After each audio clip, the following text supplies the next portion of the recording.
Assalamualaikum warahmatullahi wabarakatuh. Salam Om Swastiastu, Namo Buddhaya.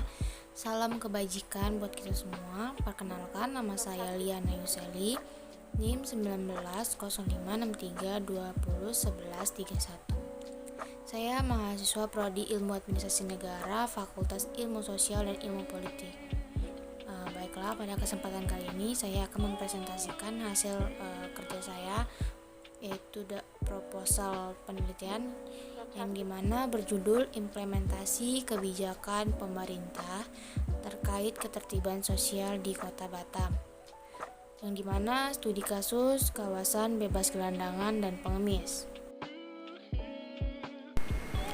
Keberadaan gelandangan dan pengemis yang tersebar di setiap penjuru Kota Batam sangat meresahkan, dikarenakan dapat menghambat kegiatan masyarakat di jalan raya serta juga dapat mengganggu keindahan di Kota Batam, yang dimana seperti dapat diketahui bahwa Kota Batam sebagai kota pariwisata.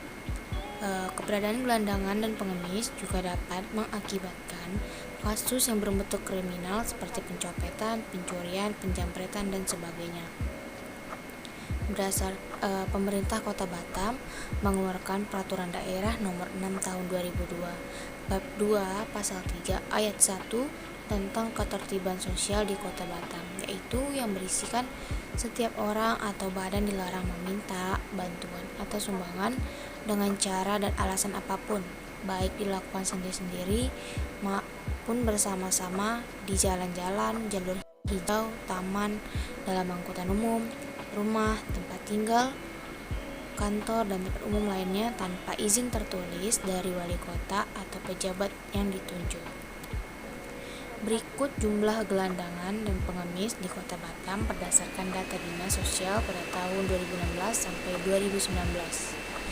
Sumber ini didapatkan dari buku Statistik Sektoral Kota Batam tahun 2020. Berikut adalah penampakan atau gambar yang diambil yang berada gelandangan dan pengemis di pinggir jalan. Baik, berikutnya yaitu rumusan masalah. Pada rumusan masalah yang dimana bagaimana implementasi kebijakan pemerintah terkait ketertiban sosial di Kota Batam pada kawasan bebas gelandangan dan pengemis.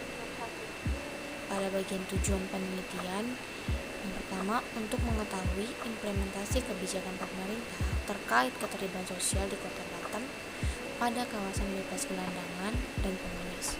Yang kedua, untuk mengetahui konsep maupun program penanganan yang diberikan pemerintah terkait implementasi kebijakan pemerintah.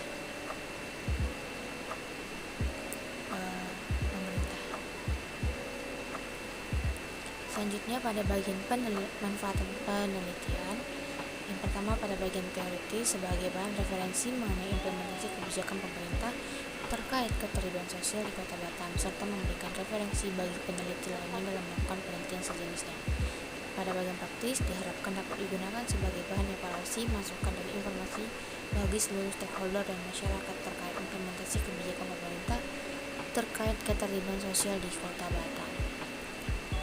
Pada bagian kajian pustaka, tinjauan pustaka, yang pertama Rahmi Ayunda dan rekan-rekan dalam penelitian yang berjudul Kebijakan Kawasan Bebas Gelandangan dan Pengemis di Kota Batam. Yang kedua Kristina Romauli Sinaturi dalam penelitiannya yang berjudul Evaluasi Peraturan Daerah Kota Batam Nomor 6 Tahun 2002 tentang ketertiban sosial di Kota Batam, studi kasus pada Dinas Sosial dan Pemberdayaan Kota Batam. Dan yang ketiga Andi Rahmadi dan rekan dalam penelitian yang berjudul Implementasi Kebijakan Ketertiban Umum di Kota Probolinggo, studi kasusnya pemberdayaan pengamen dan pengemis. Selanjutnya kerangka teori ada kebijakan publik, implementasi kebijakan, dan menurut implementasi kebijakan. Selanjutnya kerangka pemikiran ada Peraturan Daerah Kota Batam Nomor 6 Tahun 2002 tentang ketertiban sosial. Yang selanjutnya keberadaan gelandangan dan pengemis di Kota Batam yang semakin marak. Yang ketiga, faktor yang mempengaruhi keberhasilan implementasi kebijakan publik menurut George Edward III. Yang pertama ada komunikasi, sumber daya, disposisi, dan yang terakhir struktur birokrasi. Selanjutnya, implementasi kebijakan pemerintah terkait keterlibatan sosial di Kota Batam. Studi kasus pada kawasan bebas gelandangan dan pengemis. Pada definisi konsep dengan menggunakan variabel implementasi kebijakan, dalam penelitian ini menggunakan teori implementasi model yang berasal dari George Edward III. Penulis juga memilih menggunakan teori tersebut dikarenakan indikator yang ditawarkan dianggap paling tepat dan sederhana dalam menjawab permasalahan peneliti. Baiknya dalam metode penelitian, di sini melakukan pendekatan penelitian yaitu dengan cara kualitatif deskriptif. Pendekatan penelitian implementasi kebijakan pemerintah terkait keterlibatan sosial di Kota Batam. Studi kasus kawasan bebas gelandangan dan pengemis. Lokasi penelitian di Kota Batam, Kepulauan Riau. Fokus penelitian implementasi kebijakan pemerintah terkait keterlibatan sosial di Kota Batam pada kawasan bebas gelandangan dan pengemis. Sumber datanya ada dua, yaitu primer dan sekunder. Selanjutnya, teknik pengumpulan data yang menggunakan cara observasi, wawancara, dokumentasi. Pada teknik analisa data menurut Miles dan Huberman dalam Sugiono 2013-266, yaitu reduksi data, penyajian data, dan verifikasi. Mungkin hanya itu saja yang dapat disampaikan. Sekian dan terima kasih.